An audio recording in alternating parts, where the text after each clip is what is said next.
Go forward, go forward, go forward. Go forward. It sounded like a scream coming out this way.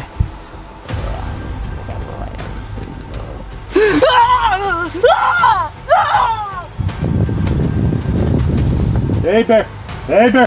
Well, someone has been interested in my car.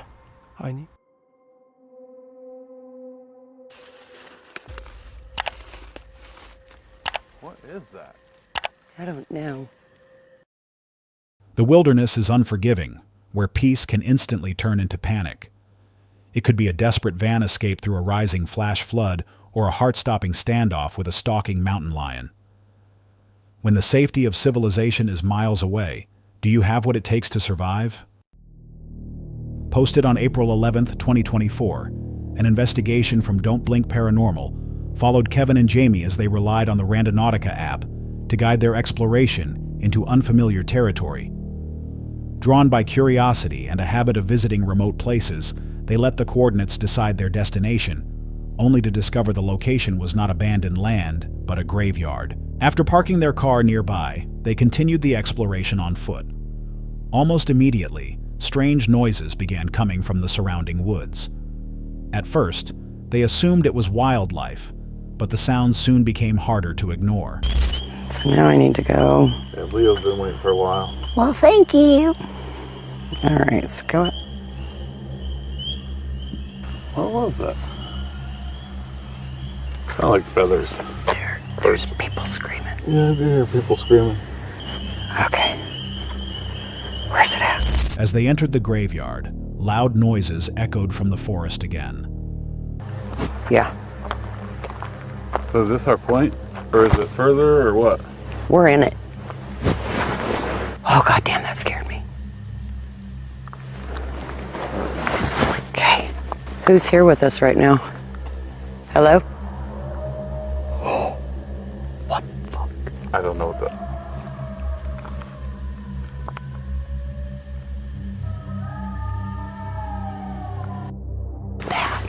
What are you doing?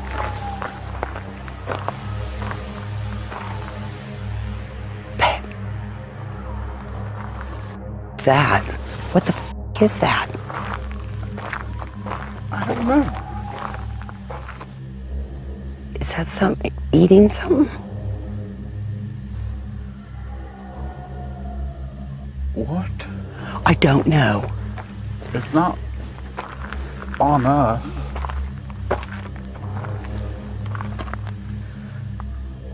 The sounds resembled coyotes, yet at the same time felt disturbingly similar to screams of someone in distress. It was difficult to tell what was really happening, but the uneasy feeling continued to grow. Eventually, they decided to leave the graveyard, no longer feeling safe. Using the app again, they generated a new location, but this one also felt far from normal. Do you? Okay. I'm okay with that. What?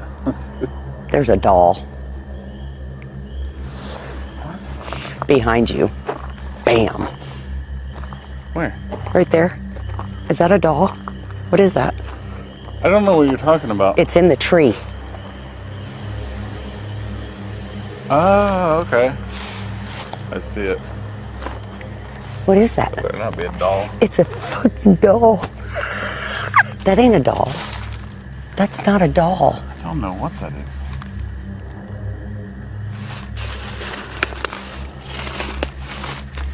What is that?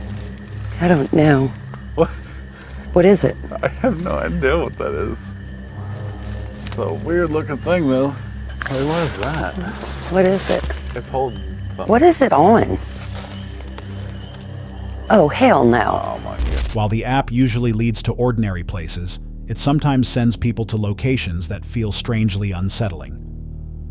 Sometimes it isn't the place itself that feels disturbing, but what people leave behind, objects arranged in ways that feel intentional and unsettling. Moments like this raise questions about human behavior in isolated areas. In quiet, isolated places, strange sounds and objects can quickly create fear. When you don't know who else might be nearby, small details feel much bigger. Would you trust your instincts and leave, or stay to find answers? A family was hiking along a narrow trail in the Amazon rainforest when the mother suddenly glanced to her left. What she noticed instantly froze everyone in place. Just a short distance away, a mountain lion was crouched in silence, positioned as if it were ready to strike as they passed. The animal appeared fully prepared to attack. However, the moment the family stopped and locked eyes with it, the situation shifted.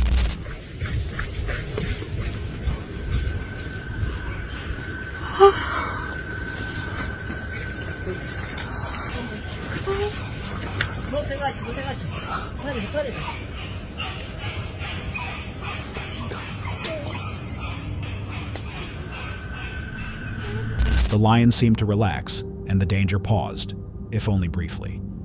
This moment could have ended very differently. Any sudden movement, shouting or running, might have triggered the lion's hunting instincts and caused it to chase them. Large predators often see children as easy targets, which makes encounters like this extremely dangerous. Staying calm helped this family avoid harm, but how many people would know what to do when faced with an animal like this? While many of our compilations focus on human threats, there are times when nature becomes the real danger. Snow and Kurt, a nomadic couple traveling through remote parts of Central America in 2021, struggled to find safe camps as pandemic restrictions limited their options. I think we're going to go up here to this next beach, Playa Hermosa. Not sure if we're going to be able to stay there or not. And if not, we do have a place where we can come back here in scenario. So we're just going to go out and explore. Rhythm of the road, guys. Rhythm of the road. After hours of searching for a place to stay overnight, they arrived at Playa Hermosa Resort feeling hopeful, only to encounter an unexpected problem. All right, so we got here to Playa Hermosa and we had to do this little river crossing right here to get out to the beach. There's a family here, but other than that, we're out here by ourselves. We have a beautiful view of the ocean and the islands, but I have a little concern. I talked to the guy. He said there's no problem with the tide coming up to the van, but the concern I have is this river is getting higher actually fairly quickly. And so I don't want to get stuck on this island, because if we get an unusual high tide, we're stuck, and I don't want that.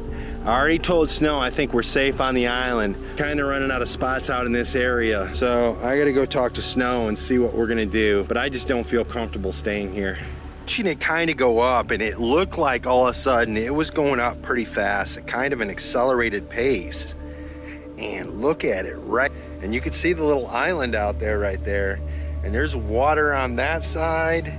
So we literally would have been stranded on an island just off the coast, 6.8. There hasn't been any tsunamis registered. Was that if something happened, would be stranded out there, big wave or something. Not a smart move.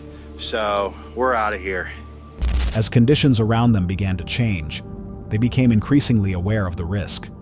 Recognizing the danger, I guess what we expect. It is rainy season. It's raining. Yeah, so the adventure continues and takes another turn as it starts pouring down rain.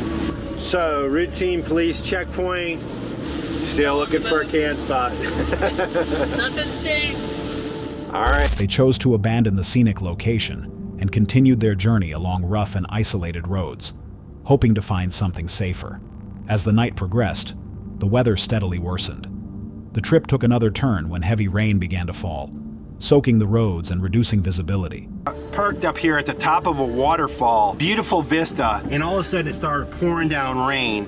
Coming down the road that we were in, the waterfall, the whole river started rising. You're not out yet, Curdy. We are not out yet. We got to get out, but I wanted to show you guys what's going on.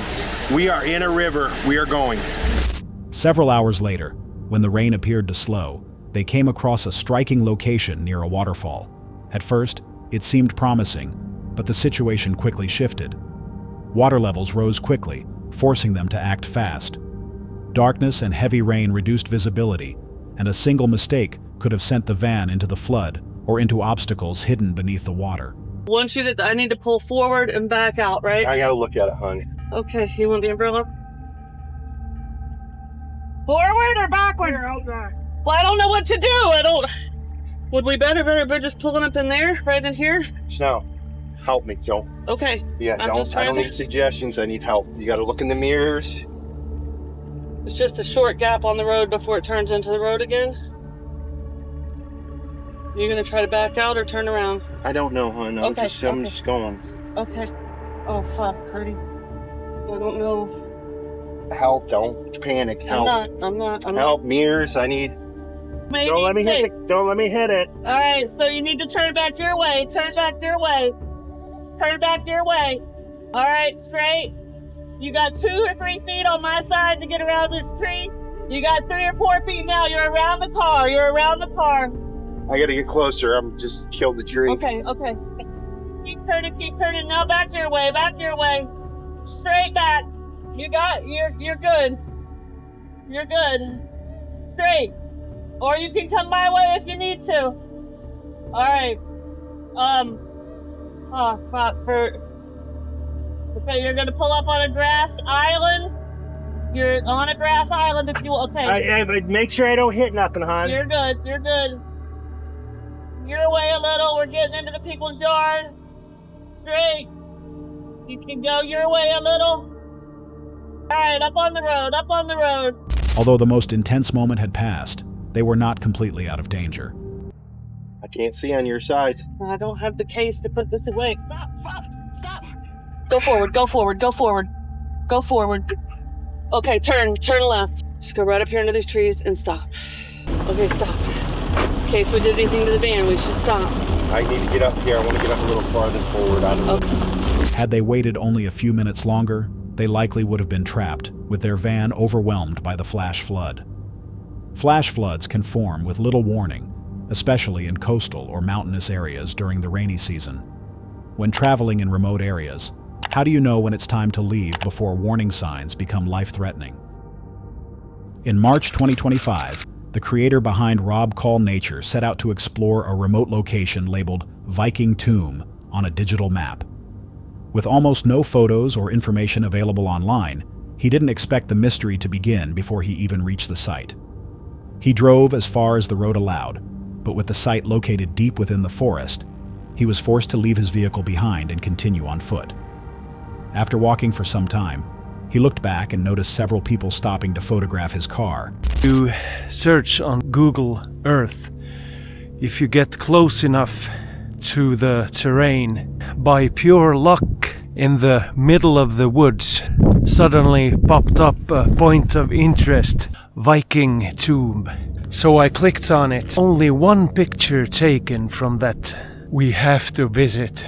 I just parked my car on the closest road to this place.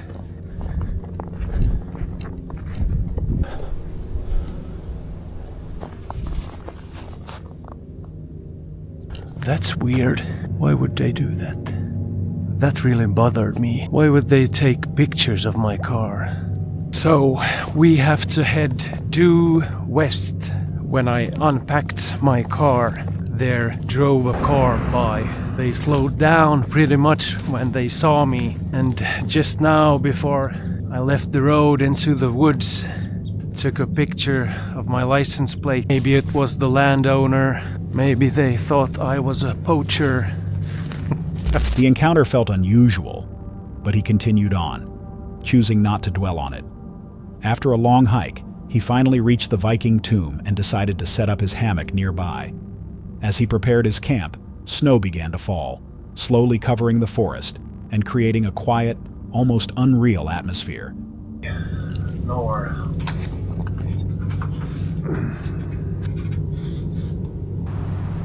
It's 11 o'clock. The wind is really cooling down this shelter, and I've got hand warmers. I just can't seem to get warm, so I'm just laying here. Am I hypothermic? No, but it's really uncomfortably cold. He attempted to endure the night, but the conditions steadily worsened. Temperatures dropped quickly, and the cold became increasingly difficult to manage. After careful consideration, he realized it was no longer safe to remain there. Pushing through the night would be too risky, so he decided to abandon the camp and return to his car, planning to save the trip for a warmer time. When he eventually reached the vehicle, he noticed fresh footprints in the snow around it. The footprints immediately caused concern. Well, I found her. My princess in shiny armor. Well, someone has been interested in my car. These are not my footprints.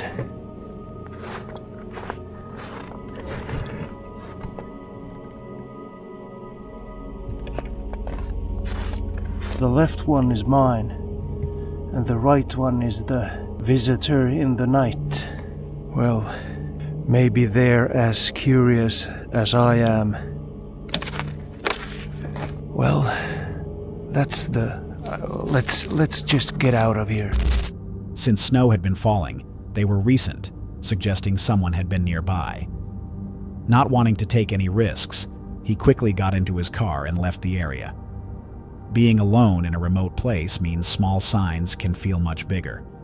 When you don't know who else might be nearby, even simple clues can cause fear. So the question is, how would you react if you realized you weren't as alone as you thought? Posted on January 11th, 2026, the next disturbing video comes from Justin Hancock, known for solo overlanding and remote camping with his dog, Hudson. After flooding forced him higher into the Idaho panhandle, the isolation he chose would soon feel far less peaceful than expected. His plan for the night was simple and quiet. The campsite sat within dense forest, on a slope known for bear and cougar activity, positioned above a steep downhill tree line. Hey bear! Hey bear! Hey bear! Stay. Definitely a little spooked right now. There's something very big down this hill right here, but I have not seen anything yet. It's most likely just an elk or a moose, but still, that is the last thing you want to hear. As night settled in, Justin began hearing heavy movement down the slope. He noticed signs of heat, suggesting a large, warm-bodied animal moving through the trees. Whatever it was sounded close and powerful, but never came into view. He remained calm, considering that it could be an elk or a moose, while staying focused on the direction of the sound. Haven't heard it for a couple minutes now. I might get my Bluetooth speaker out and start playing some music just so it knows we're here. The tension grew as the noises continued on and off, made worse by the fact that nothing could be seen. Hudson reacted to the same sounds, confirming the presence was real. Taking no chances, Justin secured his dog inside the truck. After several minutes, the movement stopped completely. The silence that followed felt uneasy rather than comforting. The animal was never seen, but hearing something large move nearby made Justin stay alert. In the forest, animals can move quietly at night, and sudden silence can feel scary. If you were alone, would that silence make you feel safe or worried? Camping becomes dangerous when the sounds around you no longer feel natural. Uploaded on December 20th, 2025, the next video comes from a channel focused on bushcraft skills and wilderness survival, documenting a man camping alone in a cabin during deep winter in Alaska. Pulling a heavy sled through freezing conditions, he believed isolation meant safety, unaware that the silence ahead would suggest something else was nearby, listening. Whittle me some smaller pieces around here. See if I can find my cotton balls. Stick them in here. Maybe they're in here. Probably in the car somewhere. The car was a mess. So I guess what we're gonna try to do is a torn up paper bag. And I'm gonna fray these edges here. Oh, look at that. More of this in there.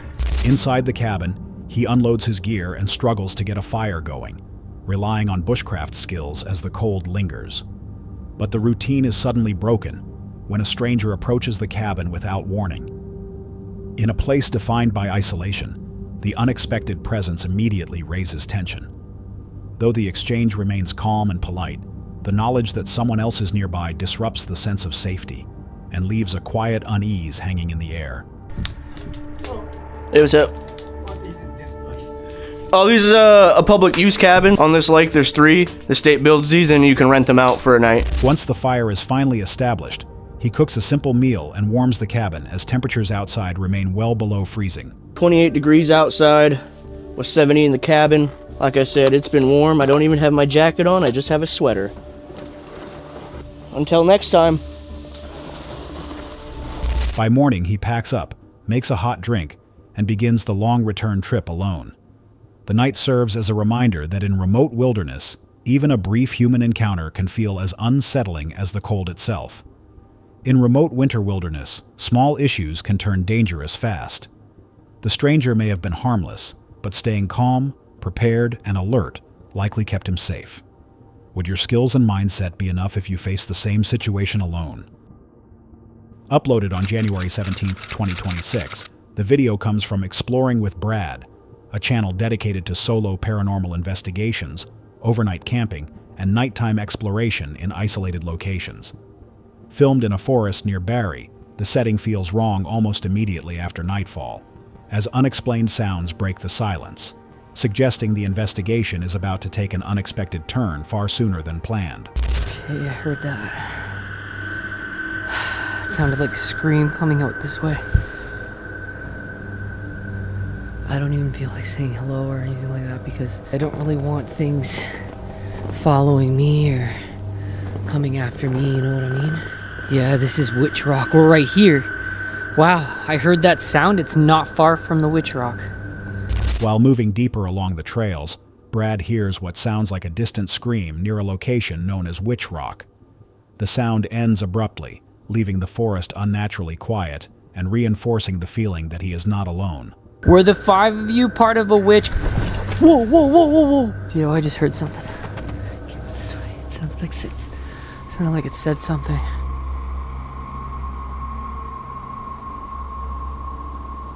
I know you're out there. Soon after, a clear vocal-like noise appears to come from the trees.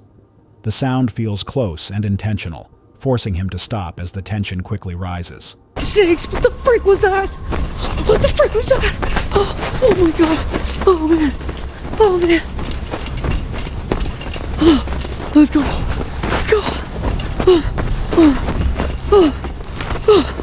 What the hell was that? Come on. Come on. Come on. Oh man. What was that? Oh, that sounded like a growl. Some sort of creature. Later, while resting inside a small forest shelter, a spirit communication device activates while Brad is asleep. He wakes up shaken, describing a heavy sense of mental pressure and discomfort.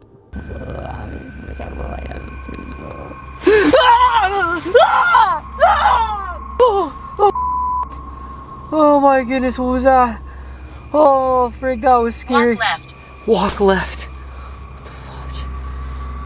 After waking, he hears what sound like gunshots and screaming in the distance, followed by aggressive growling noises.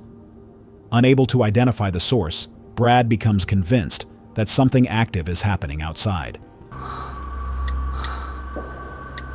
Another gunshot. There's another gunshot. As the sounds continue, the situation reaches a breaking point. Brad decides he cannot stay and begins packing up quickly. While fleeing through the forest, he hears movement, growls, and what he believes are cries for help behind him. Convinced he is being followed, he does not stop until reaching safety. The investigation escalates from subtle unease to intense fear, ending with Brad abandoning the site. By the end of the video, he is shaken and convinced that something in the woods did not want him there. Whether paranormal, psychological, or physical, the experience leaves a lasting impression and highlights the dangers of solo night exploration in isolated areas with dark reputations. In dark, isolated forests, fear can grow quickly when sounds have no clear source. Stress, imagination, or real threats may all play a role. If you were alone at night and heard these sounds, would you stay or leave immediately? The next unsettling video comes from Brothers Wild, a UK-based channel run by 2 brothers who document abandoned industrial sites, wartime ruins, and remote camping with a focus on realism and physical challenge. Uploaded on January 11, 2024, the video takes place at the Royal Ordnance Factory in Wales. As frost forms on their tents and darkness closes in, the vast, silent complex begins to feel less empty than it appears. As they sit quietly, the surroundings become more noticeable. Crumbling concrete buildings, thick brambles, flooded paths, and massive industrial ruins fading into darkness. Aside from faint road noise in the distance, the site is mostly silent, creating an uneasy atmosphere. Right guys, it's that cold that I've had to switch over to my phone camera. What I was trying to say is, since nightfall, it's gone a bit eerie down here. There's the, is it an M2 reader? It's an M2 reader or something like that. EMF reader. EMF. So we've got a little green flicker there. A brief flicker appears on their EMF meter. While they suspect it may be caused by their own equipment, the setting makes the signal feel unsettling rather than reassuring. Moving through the area after dark, they face steep drops, unstable ladders, slick surfaces, and poor visibility, making every step risky. Once camp is fully set, the cold intensifies and frost coats the tents. Surrounded by decaying structures in near-total darkness, the isolation feels heavy. Although no clear paranormal activity occurs, the night is shaped by environmental dangers, freezing temperatures, and the difficulty of stealth camping among mud, water, and overgrowth. Old industrial sites can feel frightening even without anything supernatural. Darkness, cold, and dangerous terrain increase stress and fear. Would you feel safe camping in a place like this? The video comes from The Sheep Shepherds, a UK-based channel known for immersive overnight stays in remote bothies and isolated locations, captured with minimal exaggeration and real-time reactions. Uploaded on December 4th, 2025, it takes place at North City and Bothy in mid-Wales. As night settles in and the fire burns low, the building begins to creak, suggests something inside is still moving. Small, unexplained noises soon draw attention. Subtle bumps, faint movement, and the feeling that sounds are coming from elsewhere inside the structure. Conversation fades as everyone becomes more alert, leading into the first clear disturbance. Oh my god, I just cheered the fuck up. Now I found it cold in a piece. That was 100% upstairs. Yo, you got that on film too. That was a full pace, bro. Yeah. Yeah. Distinct footsteps are then heard pacing on the floor above them. The sound is steady and intentional, immediately alarming the group since no one is upstairs. Multiple members react at once, confirming they all hear the same thing. Later in the night, the group reports hearing classical music inside the bothy. The sound closely matches stories they had discussed earlier about the location, shifting reactions from nervous jokes to real concern as the legends appear to align with what they are experiencing.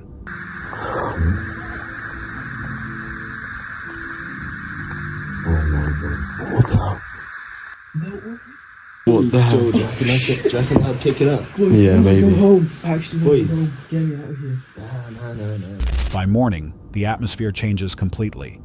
Sunlight fills the bothy, and the group packs up without further incidents. After washing in a nearby stream, they reflect on how intense the footsteps, heavy impacts, and reported music felt during the night. Old buildings can amplify sounds, especially at night, making normal noises feel frightening. But when multiple people hear the same thing, doubt becomes harder to ignore. Would you stay calm or leave if this happened to you? That's all for tonight's video. Which encounter gave you chills? Let us know in the comments below. Got your own experience? We want to hear it. And whatever you do, don't miss what's coming next.